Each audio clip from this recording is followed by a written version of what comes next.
जी गुरुजी, हमारा एक न्योडा में मकान लिए हैं गुरुजी, आज करीब 9 साल हो गया। और वो गुरुजी इतना पैसा मैं कम से कम लगा चुके, 80-90 लाख रुपए लग चुका उसमें। अब मकान गुरुजी पूरा हो ही नहीं रहा है। क्या नहीं हो रहा है? पूरा नहीं हो रहा है। हाँ, और बढ़ता जा रहा है मकान। हाँ, नहीं, उसमें कुछ न कुछ कमी हो जा रहा है। कहीं टाइल व्हाइट टाइल ब्लैक हो जा रहा है, ऐसे टाइल गिर जा रहा है, नीचे गिर जा रहा है। कहीं तो लगाने वाले अच्छे से न लगा रहे होंगे। नहीं गुरुजी, बहुत अच्छे कारीगर लगाए हैं, सब कुछ किए गुरुजी। उसको मकान को इतनी परेशानी बढ़ रही है हम लोग के कि हम आपसे क्या बताएं गुरुजी। उसके लिए मुझे बहुत कष्ट है कि मेरा पैसा भी लग गया, मकान तैयार भी नहीं हो रहा गुरुजी, और मेरे एक ही बेटा है। तो उस मकान में ओपनिंग हो गई अभी उस मकान की? नहीं गुरुजी, अभी नहीं कर पा रहे हैं, पूरा ही नहीं हो रहा गुरुजी, तो हम कैसे करें? कोई बात नहीं, जितना हो गया उसी में सुंदरकांड का पाठ करा लो। अच्छा गुरुजी। सुंदरकांड का पाठ कराओ बढ़िया से। अच्छा। और किसी ब्राह्मण को बुलाकर अच्छा। और नारायण कवच का पाठ कराओ वहाँ पर। अच्छा गुरुजी। क्या पाठ कराएंगे? नारायण के? नारायण कवच। नारायण कवच का पाठ। अरे ऐसे तो कथा बहुत दिन से सुनती हूँ, लेकिन हिम्मत नहीं बात करने का था। आज हो गया कि साल भर पहले मैं किसी समस्या में उलझी पड़ी थी, जैसे आप कहते हैं धर्म संकट में, तो धर्म संकट में पड़े थे। तो उस बार में ऐसा हुआ कि सास ससुर कह रहे थे पति को छोड़ के तुम चली जाओ। मैंने कहा नहीं, जब सही थे तो साथ में थे, तो अभी भी मैं साथ में रहूंगी, कि मेरे को धर्म संकट से बचा लो। तो उन्होंने बचा लिए, मैं अपना दोनों कर्तव्य पूरा कर लिए। ठीक है। लेकिन उस बार मैंने ये कही थी अगर पति सही सलामत मेरे हो जाएंगे तो उनको मुझे पोथी पाठ बैठाना था। तो मैं पोथी पाठ पहले पूर्वजों के बैठाऊं कि जो कही थी उनका बैठाए। आप जब बैठाएंगे तो उसमें पूर्वजों का भी हो जाएगा, कही बात भी पूरी हो जाएगी। दोनों हो सकती है। एक और बात गुरु जी, मेरे घर के पीछे नशा मुक्ति केंद्र है, उसमें ना जैसे लड़कियां भी रहती है, औरत भी रहती है, मैं हम पर करवाऊँ तो मेरे पतिदेव नहीं जाने देते उसमें, कहते नहीं उसके अंदर नहीं जाना है। तो आप भी कहते लकीर पार मत करना ना, तो वो हो जाएगा। भाई आपका भी बात सुनना है, उनका भी बात सुनना है। तो वहाँ पे वो नशा मुक्ति वाले नशा छोड़ने आते हैं? नशा छोड़ने आते हैं, लेकिन वो छोटे लड़कियां बड़े लड़कियां जैसे हर क्लास। तो लड़कियां भी नशा करती हैं? जी, उसमें सब रहती है।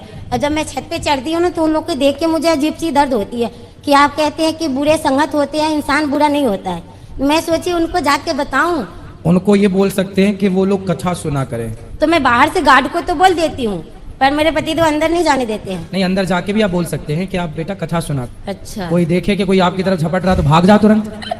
बिल्कुल ऐसे तरीके से जाओ कि भाग भी सब। आप अभी तो कहते कितने का मुंह बंद करोगी, एक के थोड़ी मुंह बंद करोगी, और भी तो समाज में लोग हैं।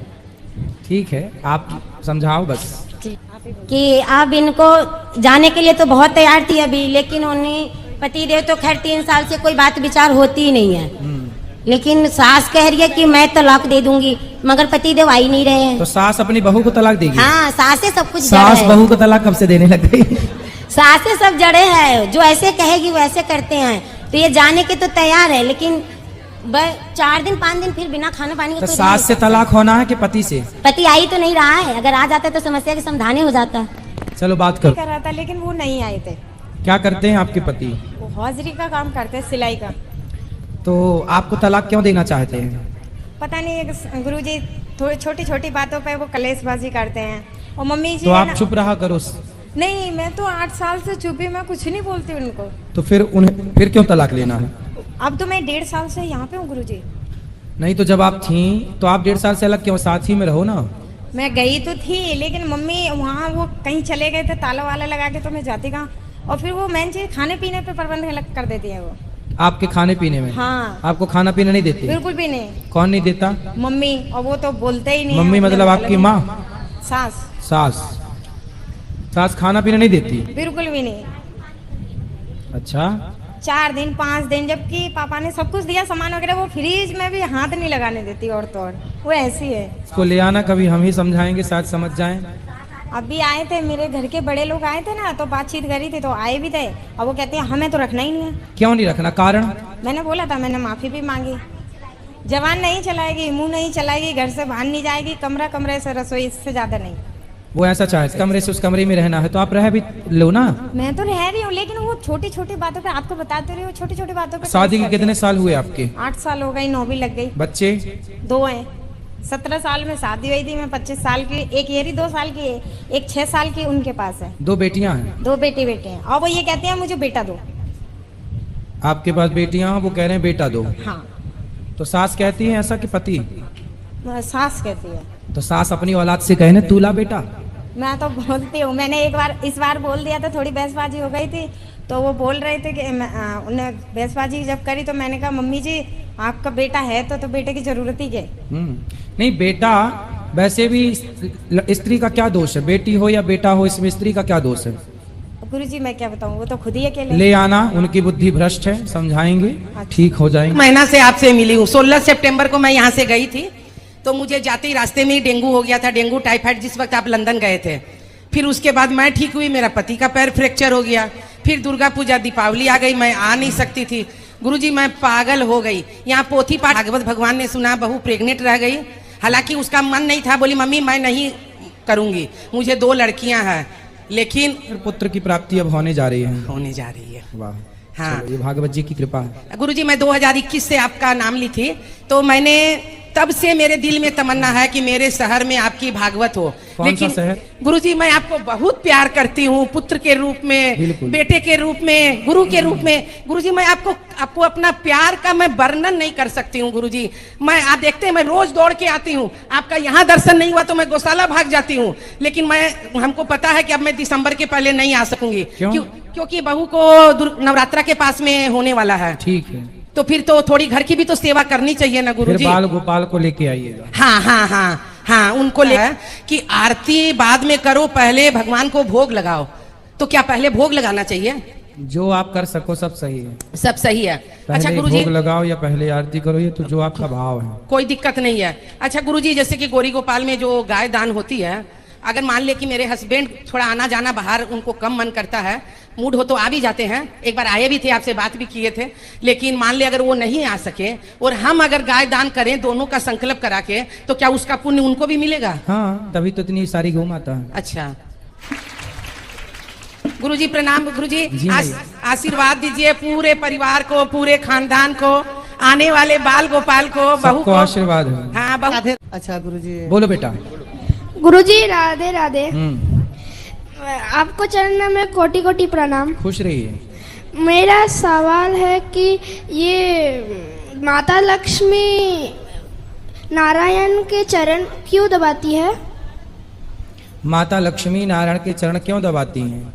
क्योंकि वो अपने धर्म का, अपने कर्तव्य का पालन कर रही हैं। जैसे पुत्र को आप अपने माँ बाप के चरण दबाते हैं, जैसे बेटे का धर्म है माँ बाप के चरण दबाना, ऐसे लक्ष्मी जी पत्नी है तो अपने पति के चरण दबाकर वो अपने धर्म का पालन करती हैं।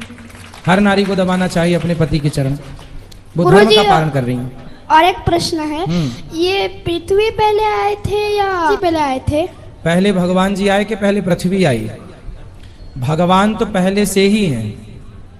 पृथ्वी जब प्रलय होता है तो पानी में डूब जाती है, फिर जब भगवान का मन होता है तो फिर सृष्टि उत्पन्न करते हैं, फिर प्रलय करते हैं। ऐसे भगवान तो सदा से हैं, अविनाशी हैं। वो भगवान का एक नाम है अविनाशी, जिसका कभी नाश ना हो वो अविनाशी, जो कभी जन्म ना ले वो अजन्मा।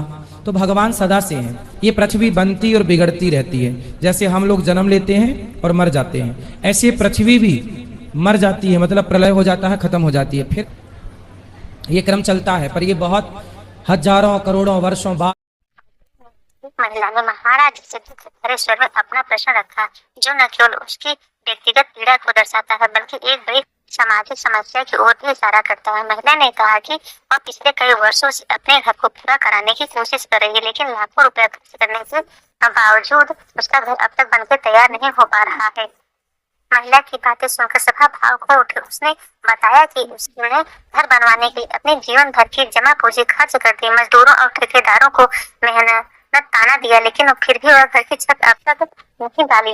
कभी सामग्री की कमी, कभी काम करने वालों की लापरवाही और कभी आर्थिक तंगी, इन सब कारणों से मिलकर उसके सपनों के घर को अधूरा छोड़ दिया।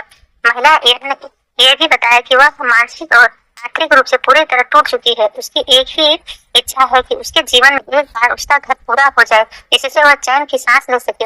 महाराज जी ने महिला को पीड़ा को गंभीरता से सुना और कहा, जहाँ व्यक्ति का मन टूटता है वहीं ईश्वर की कृपा का द्वार खुलता है। तुमने धैर्य नहीं छोड़ा, इसका फल अवश्य मिलेगा। उन्होंने यह सभा में अपील की कि जो लोग सामर्थ्य रखते हैं वे ऐसे पीड़ितों की सहायता करें ताकि समाज में प्रेम और सेवा की भावना जागृत हो। यह घटना आज के सत्संग में एक गंभीर चर्चा का विषय बनी रही, जिससे हमें यह सोचने पर मजबूर किया है कि वह घर ईंट पत्थर का ढांचा नहीं बल्कि एक इंसान के जीवन की सबसे बड़ी जरूरत और सपना होता है। अगर यह वीडियो पसंद आए तो वीडियो को लाइक, चैनल को सब्सक्राइब और कमेंट में जय श्री कृष्णा लिखना न भूलिए। जय श्री राधे।